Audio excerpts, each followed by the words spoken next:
Lizbeth Sanga, tunakukaribisha sana Bethel Radio mama. Ninashukuru sana. Mambo yakoje? Uko poa? Niko vizuri sana. Unaweza ukaivuta kidogo mic yako afu ukakaa vizuri vute kidogo, yani uwe flexible nayo, yani mambo yanakuwa yanakaa poa zaidi. Sijui inavutwaje. Hivyo imekaa vizuri hapo. Hapo na wewe uko comfort. Niko comfortable. Okay. Niko vizuri. Hivi kama ingetokea tu kubadilishie jina, ndio, ungechagua jina gani? Yani tungekwambia sasa tutoe ile jina la Lizbeth alafu tukupe jina lingine, ungechagua jina gani? Hapana. Jina langu ninalipenda. Bado ningeitwa hivyo hivyo. Lizbeth maana yake ni nini, ama Elizabeth? Maana yake hata sijui. Ila tu najua kama ni kitu kizuri. Kitu kizuri. Imani yako inakupa kwamba kujua Lizbeth ni kitu kizuri? Nilishawahi kujua maana yake, sema kwamba sijaweza tu kuiclaim. Okay. Ile ninafahamu kwamba maana yake ni nzuri. Nzuri sana. Ndio. Kwenye Biblia Elizabeth unajua alikuwa ni mama yake na Yohana Mbatizaji, unajua. Kwa hiyo na wewe bwana utazaa Yohana Mbatizaji. Amina. Kwa mfano kama ungekuwa unaandika barua za maombi kwa Mungu kuomba mtoto wa kwanza, ungeomba awe mtoto wa jinsia gani? Mimi napendaga mtoto wa kike. Kwa nini wa kike? Kwa sababu ninapenda kudesign nywele na mavazi. Okay. Na mara nyingine ninapokuwa naenda kwa watu wa nywele hawanielewi. Watu wa nguo hawanielewi. So natamanigi mtoto wa kike kwa ajili ya kwamba ndio anakuwa mfano sasa. Elizabeth bwana wewe. Anakuwa mfano. Anakuwa ndo kama modo wako sasa yani. Anakuwa modo wangu, yes. Yani kwa maana ukitaka kudress nywele unamtumia yeye, mavazi unamtumia yeye. Kabisa, kila watu kitu. Ukienda saluni watu wakuelewi kabisa. Mara nyingi sieleweki kwa sababu huaga ninapenda kitu ambacho hakijawahi kufanyika. Okay. Yani kitu ambacho ndo unakiona mara ya kwanza. Okay. Na kwenye akili yangu ipo hivyo. Okay. Kwa unakuta ukienda mtu mpaka haelewe, mwingine ni mgumu sana. Okay. Na wengi zaidi ni wagumu. Okay, sawa. Na hiyo inakupa kutaka mtoto wa kike, ili sasa ukitaka kitu unamfanyia mwanao alafu unawapeleka, unamwambia nataka ifanyike hivi. Kabisa, kwa sababu vingi tayari yani havijawahi kufanyika. Vitakuwa ni vinaonekana kwake kwa mara ya kwanza. Okay, that's nice. Katika tafsiri nyingine wewe ni mbunifu sana, hasa kwenye masuala ya urembo pamoja na mavazi. Sana. Hiyo imekaa vizuri zaidi. Msikilizaji na mtazamaji wa Bethel Radio pamoja na YouTube, leo tumepata bahati kubwa sana kuwa na mwanadada anaitwa Lizbeth Sanga ama Elizabeth Sanga. Ni miongoni mwa wadada ambao wanafanya vizuri kwenye gospel industry ya kwetu. Yeye anatokea pale mjini Mbeya, na mimi nataka nimpe nafasi kujieleza zaidi na zaidi. Kama nikikupa dakika moja, Lizbeth, hebu jieleze, Lizbeth ni nani? Lizbeth Sanga ni mtumishi wa Mungu. Ambaye anamtumikia Mungu kwa njia ya uimbaji. Exactly. Ndio, nimeanza kuimba mwaka 2019. Ninaenda mwaka wa pili sasa hivi. Okay. Nina nyimbo zangu kadhaa 4 ambazo tayari ziko YouTube. Yes. Okay. Kwa jina la Lizbeth Sanga. Okay. Ndio.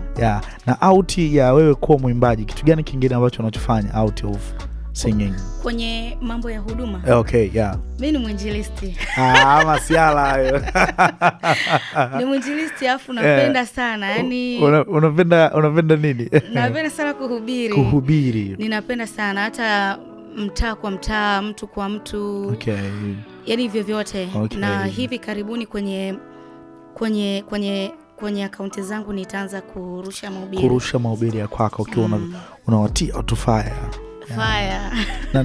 Na praise team vile kanisani unaongoza zile sifa na kuabudu. Of course muziki wa live. Okay. Ndio nyumbani kwangu. Kabisa. Yani kwa sehemu kubwa sana ya maisha yangu. Okay. Nimekuwa nikiimba live kanisani. Kwa hiyo mfumo ambao nimeanza nao unaonekana mara nyingine kama mtu wa playback sana. Okay. Lakini nimekuwa nikifanya hivyo kutokana na mazingira ambayo ninakutana nayo. Ya huduma ambayo unakwenda. Na mazingira sasa unakuta unaenda kanisa lina speaker tu na nini, kwamba hatuwezi kuacha kuhudumia watu kwa sababu hawajafika level fulani. Kwa tunahudumia. Kama kuna level ya speaker tutafanya hivyo. Kama kuna level ya live tutafanya live. Napiga tena hapo ndo nyumbani. Mwanzo mwisho imekaa vizuri zaidi. Huduma hasa ulianza lini? Huduma ya kibinafsi kama hivi kuimba. Kuimba hivi solo artist. Solo artist nimeanza hiyo mwaka 2019. 19. Japokuwa nyuma pale pia nilifanyaga, lakini sikukaza kama sasa hivi. Uoga serious, yani sasa hivi umekuja ile na miguu yote. Kama wale wanaopendaga Mgogo aliwahi kusema siku moja, wanawake wakipenda anaingia yeye na nini mpaka na wigi lake. Sasa hivi umeingia ile mazima. Sasa hivi niko mazima kila kitu. Okay, kwa 19 ndio ilikuwa serious. Safari ilianzia hapo. Mwaka 2019 ndio nimeanza mpaka sasa hivi. Okay, inakuwa imekaa vizuri zaidi. Okay, msikilizaji na mtazamaji wa Bethel Radio, bado tuko na anaitwa Lizbeth Sanga, ndiye ambaye ndo case study yetu siku ya leo. Na wakati huu nitakuwa natoa nafasi ya kuendelea kuuliza maswali. Kwa yule ambaye anatamani kuniuliza maswali, unaweza kupiga simu namba 0717 25 82 nitarudia tena 0717 25 82 Kama uko na swali lako lolote kwa ajili ya Lizbeth Sanga, unaweza ukalituma hapa, alafu mambo yakawa yako vizuri kabisa. Lizbeth Sanga, shule gani ulisoma? Yani ile portfolio yako ya kiskuli ile ikoje, imekaaje? Shule ya msingi nilianza Sanga, shule ya msingi. Sanga wapi? Mbeya. Nimesoma miezi kama 6. Baadaye tukahama eneo ambalo tulikuwa tunaishi. Okay. Nikaenda kuanza kusoma Rwanda Nzovwe. Ndio. Ambapo hapo nimesoma la kwanza mpaka la 7. Okay. Baadaye elimu ya sekondari nilianza kusoma elimu ya watu wazima. Okay. Azimio, okay. Huko Mbeya ndio. Nimesoma pale kama mwaka wa kwanza, mwaka wa pili, form 1 na form 2. Baadaye nikahamia kwenye shule za kawaida. Okay. Nikaanza Itende Sekondari. Still ni Mbeya hiyo. Still ni Mbeya. Okay. Kitu ni Mbeya. Yaani ukiniona ni full Mbeya. Okay. Kwa hiyo nikahamia Itende Sekondari nikarudia darasa. Okay. Nikaanza tena form 2. Nikasoma mpaka form 4. Baada ya kumaliza nikaanza kusoma shule moja hivi inaitwa Mlima Mbeya form 5. Wakati niko katikati ya masomo yangu nikapata kwamba nimechaguliwa shule ya sekondari Mwakaleli. Ndio, serikali. Mwakaleli iko kule nani? Ipo Tukuyu mbele kule. Yes, okay. Ipo Tukuyu ndani kabisa. Okay. Nikasoma Mwakaleli form 5 na 6. Alafu na wafanya combination gani form 5 na 6? HKL lugha. HKL tukaka tunasemaga hakuna kusoma, kufaulu lazima. Kabisa. Vitu vizuri kwa sababu lugha ni kitu ambacho ninakipenda sana. Okay. Sana. Sawa. Kwa hiyo nikasoma hiyo HKL. Baadaye kwenye sekondari chuo nimesoma Teku. Bado ni Mbeya. Bado ni Mbeya. Mungu anirehemu jamani. Yaani Mungu anirehemu na Mbeya. Na Teku ulichukua course gani? Nilichukua counseling psychology. Kumbe tunaongea na msaikolojia. Msaikolojia kidogo kwa sababu sikufanikiwa kuimaliza. Kumaliza course. Okay, now what happened? Kulikuwa kuna tatizo ambalo lilitokea, sikujua ni nini kwa sababu nifuatilia sana. Kipindi hicho mkopo wangu niliokuwa nasomeshwa ulisitishwa. Okay. Na katika kufuatilia mpaka bodi na nini ikaonekana yani haieleweki. Yes. Okay. Na wakati huo ilikuwa uwezo wa familia bado ulikuwa haujakaa vizuri. Okay. Kwa hiyo mwisho wa siku nikajikuta na deni kubwa na hakuna anayeweza kulipa. Okay. Kwa nikasimama masomo. Of course. Life, maisha lazima yaendelee, na najua maisha yameendelea by the way. Kabisa. Unamwambia nini kuna mtu probably hivi unavyozungumza aliwahi kupitia au anapitia mazingira kama ya kwako? Mwinjilisti, tupe neno la faraja. Neno la faraja ni kwamba sikate tamaa katika namna yoyote ile. Katika maisha tunastahili kukata tamaa ikiwa hatuna Mungu. Yaani kama Mungu hayuko na wewe, unayo haki ya kukata tamaa. Lakini kama Mungu yuko na wewe, huna haki ya kukata tamaa. I say Hilo neno na mimi limenihusu kwa kweli.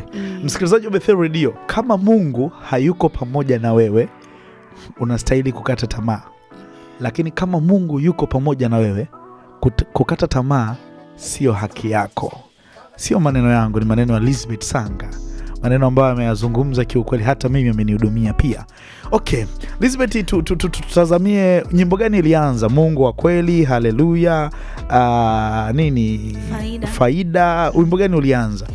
Katika nyimbo hizo ulianza wimbo Faida. Then ukafuata haleluya. Alafu wewe ni Bwana. Okay. Baadaye ikaja hiyo Mungu wa kweli. Na zote ziko katika mfumo wa audio pamoja na video, ama? Hapo video ni 2, ambapo kuna Faida na Mungu wa kweli. Mungu wa kweli. Hizo ni video. Lakini hizo 2 zinazobaki ni audio. Ni audio, okay. Tuzungumzie labda nyimbo ya Mungu wa kweli. Kipi kilikupelekea ukaimba wimbo wa Mungu wa kweli? Wimbo ni wa zamani sana. Una miaka kama 5 hivi tukia tumeanza kuuimba. Yaani nisiwe muongo. Nimepoteza kumbukumbu ya kwamba siku labda natunga ilikuwa vipi. Okay. Sikumbuki. Ila ninachokumbuka ni kwamba ni wimbo ambao yani haujawahi kugoma kwenye ibada. Yani tunasemaga kama vile ukikuta hali ni ngumu, basi imba Mungu wa kweli. Okay. Yani kila kitu kinakaga vizuri. Ni wimbo ambao una historia, tujawahi kuimba kukawa kukavu, kwa sababu unamuelezea Mungu jinsi alivyo. Mungu ni wa kweli kabisa. Sawa sawa. Na hii Mungu Mungu wa faida. Faida nini? Uligonga business ukagonga ukapata faida au inakwaje? Faida nini? Faida ya kutembea na Yesu. Okay. Huu wimbo niliandikiwa na Kingston. Producer ambaye nimekuwa nikifanya naye kazi. Ndio. Ndio alikuandikia wimbo wa faida ya kutembea na Jesus. Okay. Na hii ambao uliimba na kibonge wa Yesu inaitwa wewe ni Bwana. Wewe ni Bwana. Yes. Na kwa nini ulimshirikisha kibonge wa Yesu? Kwa sababu tunaamini kwamba kuna wasanii wengi sana wapo, watumishi wengi sana wa Mungu ambao wapo. Watumishi ni wengi, lakini sababu ya kumshirikisha kibonge ni kwamba huu wimbo una historia sana. Ni wa muda mrefu sana, 2010, 2000 wacha nisiseme hizo, lakini nikiwa kama na miaka kama 20 na kitu. Ndio tulifanyaga huu wimbo na timu yangu ambao tulikuwa tunaimba nayo zamani hapo. Tuliuimba kwa mara ya kwanza, tukaja tukauza kabisa hadi audio zake huko. Sawa. Na hivyo, lakini baadaye nikajaga nikaurudia tena mimi kama mimi. Na nilipourudia mimi kama mimi, ndio kibonge akajaga akausikia. Akaupenda. Kwa hiyo baadaye nilivyoanza kuimba, akaomba kwamba kama tunaweza tukaufanya kwa pamoja. Kwa hiyo tukaurudia tena mimi na kibonge. Kwa hiyo ni wimbo ambao umerudiwa mara 3. Na nafikiri kama naweza tena nikaufanya. Ukaurudia tena. Okay, umefanya korabo na kibonge. Lakini ikitokea fursa sasa hivi mtu akakwambia uchague miongoni mwa waimbaji ambao tuko nao TZ, gospel artist, unafikiri utafanya korabo na nani? Nini unatamani kufanya naye korabo? Rehema Simfukwe. Kwa nini Rehema Simfukwe? Nampenda sana. Napenda aina yake ya uimbaji. Kwanza yani ukiachia ujuzi kwenye voko na nini, yani huaga nasikia nguvu ya Mungu kutokea kwenye sauti ya Rehema. Yani mimi binafsi huaga kabla sijamsikia maneno yake, huwa nasikia sauti yake kama ni kitu ambacho kinanihudumia kwanza. Kwa hiyo ananibariki. Anakubariki sana. Tukikuongezea namba 2. Tukiniongezea namba 2. Waimbaji ni wengi. Sisi watu wanaimba vizuri sana.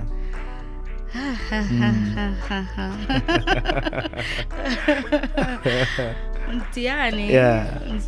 Yani ni wengi mpaka nashindwa kusema niweke nani, lakini ni wengi. Ila Rehema umemkumbuka namba 1 huko aliko, yani salamu zake. Okay, mimi naomba umwambie Rehema hapo, waga anatusikiliza na waga anatufuatiliaga kipindi chetu hiki. Na hapo ulipokaa na yeye siku moja aliwahi kukaaga hapo. Nilimwona. Yani ninakubali sana kazi ambazo zinafanywa na wewe mtumishi wa Mungu Rehema. Mungu akutunze, na napenda siku moja ni uweze kufanya kazi na wewe kwa upendo tu. Kwa upendo. Yes, ninampenda sana. Yeah. Okay, na mimi naomba mnipe kamera. Rehema Simfukwe.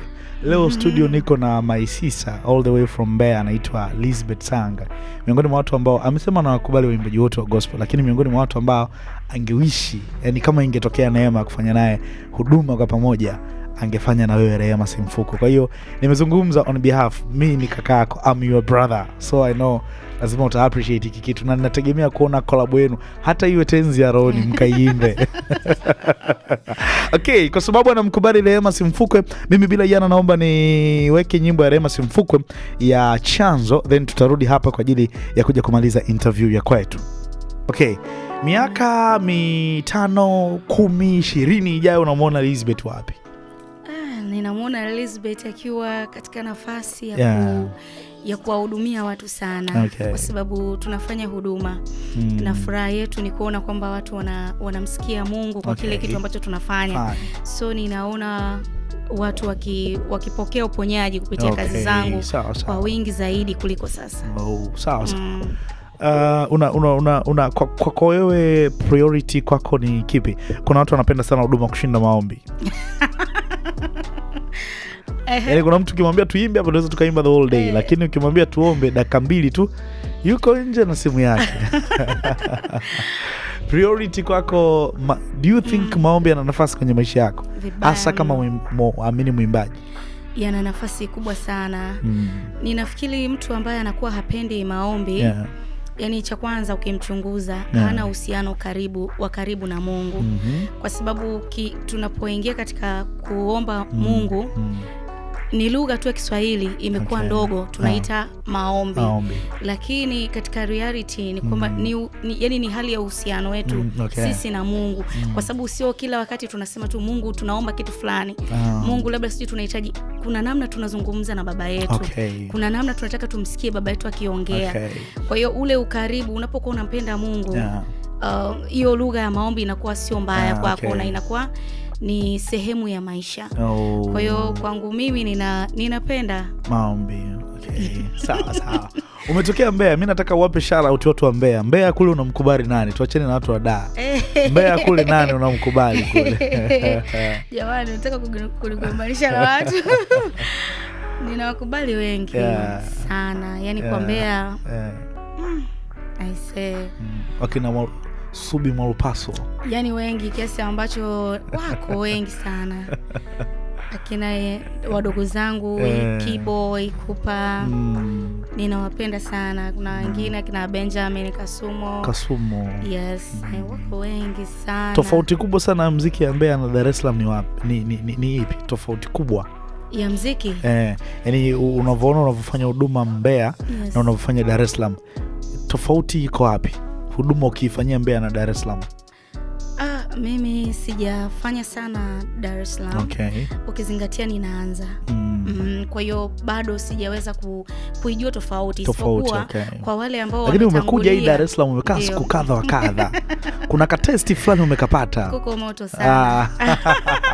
Yaani kuko moto. Yaani unafeel kabisa kwamba niko kazini. Na kwa sababu sisi njaa yetu ni kuhudumia watu. Kwani unafeel vizuri. Inakuwa imekaa vizuri zaidi. Tukikuhitaji kwenye mialiko unapatikana? Ninapatikana vizuri. Na unapatikana kwa maana ya kwamba seminars, mikutano ya Injili, mikesha, makongamano ya maombi?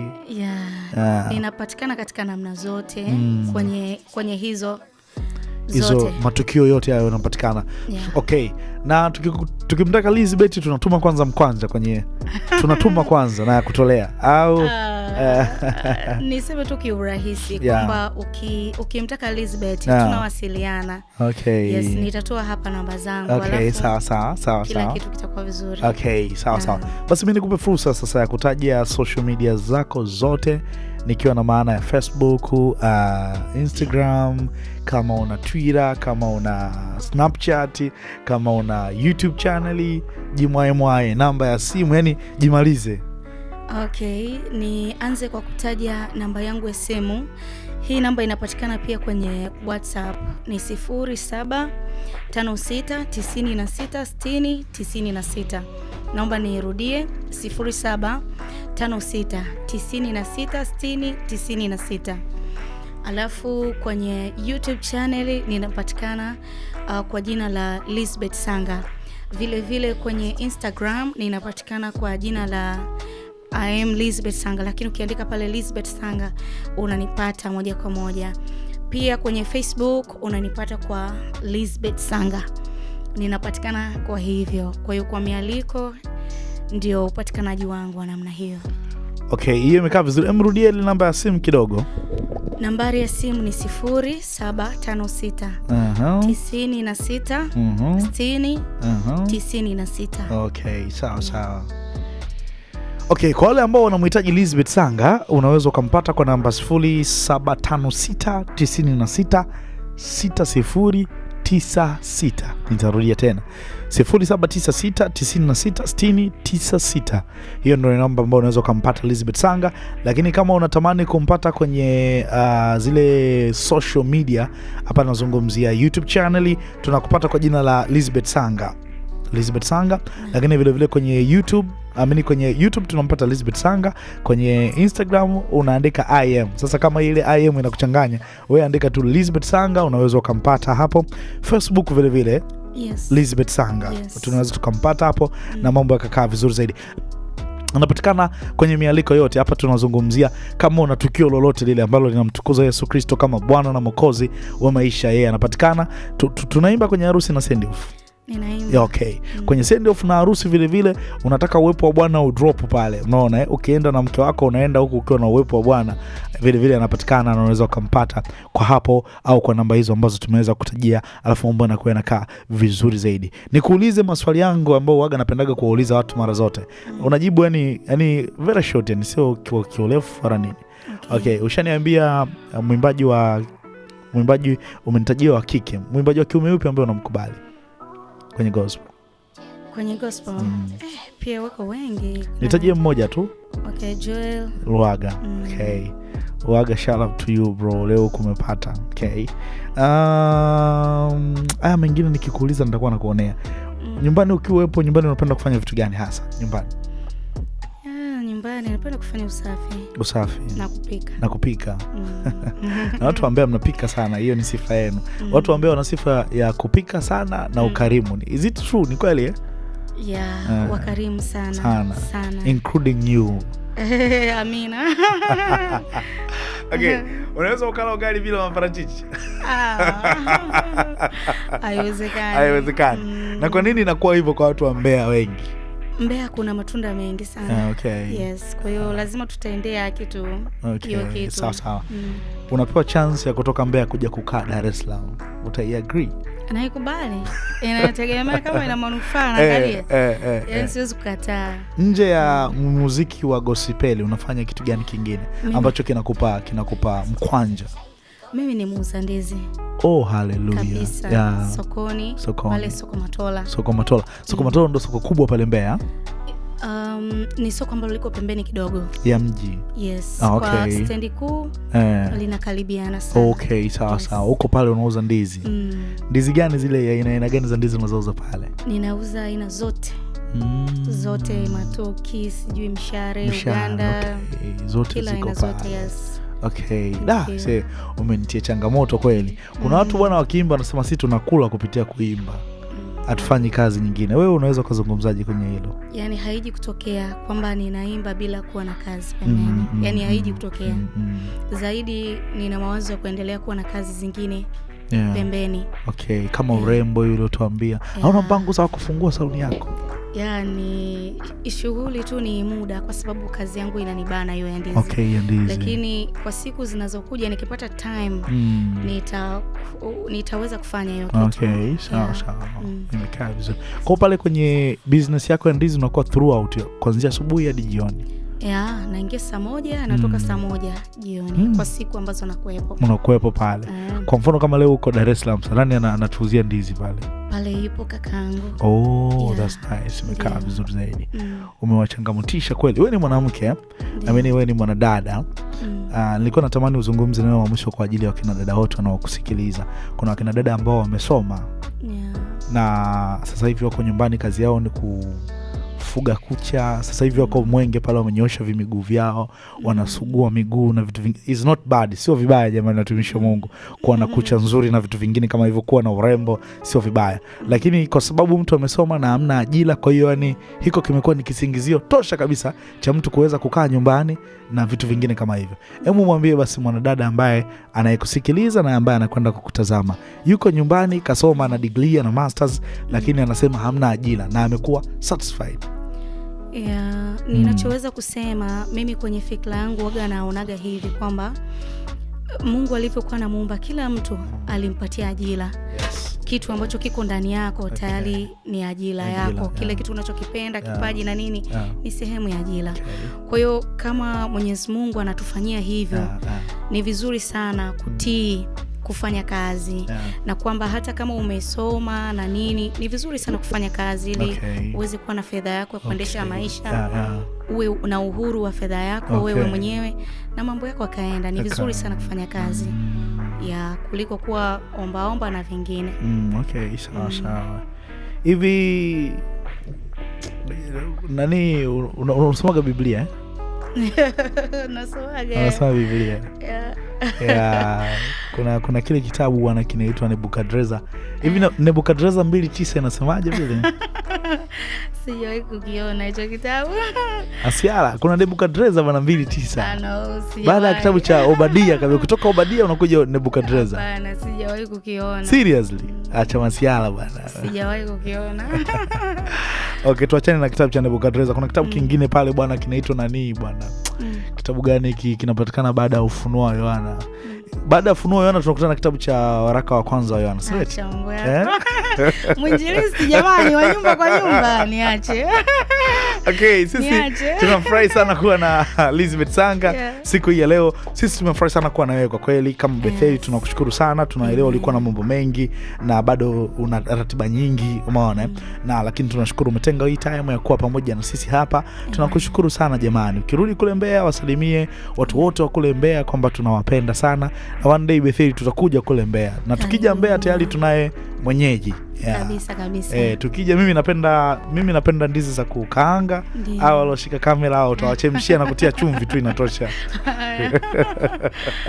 Okay, msikilizaji wa Bethel, tulikuwa na Lizbeth Sanga siku ya leo ambaye ndo alikuwa kwenye kipindi chetu cha The Sound of Gospel, na tumejifunza vitu vingi sana kutoka kwake. Tumeelewa kile ambacho anachokifanya kwa ajili ya kingdom ama kwa ajili ya ufalme wa Mungu. Tunawashukuru sana nyinyi nyote ambao mmekuwa pamoja na sisi siku ya leo. Nipende tu kukumbusha kwamba The Sound of Gospel ni kipindi ambacho kinapatikana kila siku ya Jumanne kutokea hapa Bethel Radio kuanzia saa 8 mpaka 9:30 alasiri ama jioni. Nikukaribisha sana. Vile vile unaweza kupitia kwenye social media za kwetu. Hapa ninazungumzia uwepo wa Instagram page yetu ya Bethel Radio Tanzania, lakini vile vile YouTube channel yetu ya Bethel Radio Tanzania, na hiyo unaweza ukaenda moja kwa moja kwenye YouTube channel yetu ukasubscribe, alafu mambo yanakuwa yanakaa vizuri zaidi, alafu Mungu wa mbinguni anakubless. Nikukumbushe nalo tangazo moja kwa ajili yako. Siku ya tarehe 25 mpaka tarehe 2, na maanisha Jumapili ijayo, tarehe 25 Jumapili ijayo mpaka tarehe 2, tutakuwa na semina kubwa kabisa ya neno la Mungu ambayo itafanyika katika kanisa la Anglican Holy Ghost Kimara Holy Ghost. Anglican Kimara Holy Ghost wamekuandalia semina kubwa kabisa ya neno la Mungu. Hiyo semina itafanyika tarehe 25 ya mwezi wa 4 mpaka tarehe 2 ya mwezi wa 5 mwaka 2021, nikiwa na maana ya kwamba Jumapili ijayo mpaka Jumapili ile nyingine almost itakuwa siku 8. Kwa hiyo tunapenda kuwakaribisha watu wote kutoka maeneo yote, na mnenaji kwenye semina hiyo si mwingine bali ni mtumishi wa Mungu anayekwenda kwa jina la Tito Mpesa. Atakuwepo kwa ajili ya kuzungumza na watu, kusema na watu, na analo somo zuri kwa ajili ya kwako, na waimbaji praise and worship watakuwepo mahali pale. Kwa hiyo tunapenda kuwakaribisha sana popote pale ulipo. Karibu kwenye viunga vya Kimara mwisho Holy Ghost. Hapo ndipo mahali ambapo semina itafanyika, lakini vile vile itakuwa ikirushwa live kabisa kutokea hapa Bethel Radio. Tutakuwa tukirusha hiyo semina live kwa ajili ya mafundisho mazuri ya neno la Mungu ambayo tutakuwa yanafanyika mahali hapo. So you are warmly welcome. Karibu sana tuweze kumwabudu, tumsifu Mungu, tusikilize neno, alafu mambo yanakaa vizuri zaidi. Mimi sina maneno mengi sana. Hii leo ni Jumanne ya The Sound of Gospel, na ndivyo ninavyoondoka, na ninakuacha nyimbo kutoka kwake Lizbeth Sanga inaitwa Faida za Kutembea na Yesu. Till next time. Ciao.